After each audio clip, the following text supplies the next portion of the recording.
જય વિશ્વકર્મા દાદા. જી બધા મિસ્ત્રીઓને જય વિશ્વકર્મા દાદા. હવે આપણે આવ્યા છે આપણે કૈલાસભાઈ પાસે. તો કૈલાસભાઈએ આપણું પેન્થરનું D3 યુઝ કરેલું છે, તો એને કેવું લાગ્યું છે તો એનો આજે આપણે રિવ્યू लेશું. तो कैलाश भाई, ये आपको कैसा लगा? आपने यूज किया है ये पेंथर का? तो अच्छा लगा मेरे अच्छा लगा। और इसकी एवरेज कैसी है? एवरेज भी अच्छा है और बबल्स भी नहीं आता है इससे। और क्वालिटी कैसी है? चिपकाने में भी अच्छा है, क्वालिटी अच्छा है इसका। क्वालिटी अच्छा है।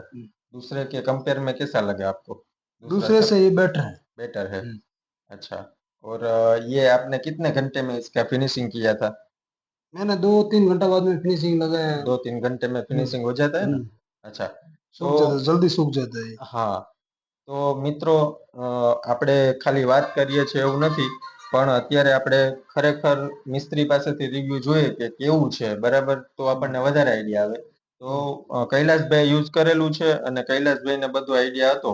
તો કૈલાસભાઈ કીધું આપણને કે 2 થી 2.5 કલાકમાં D3 ફિનિશિંગ થઈ જાય, બરાબર, અને ક્વોલિટી પણ और સારી છે. बारिश के मौसम के लिए भी ये अच्छा है। બારિશ વરસાદની સિઝનમાં પણ વાપરવામાં સારું છે, કેમ કે આની અંદર બબલ્સનો પ્રોબ્લેમ નથી આવતો. बबल्स नहीं है। હા, તો મિત્રો બધાય સપોર્ટ કરો, બસ એવી આશા રાખીએ છીએ.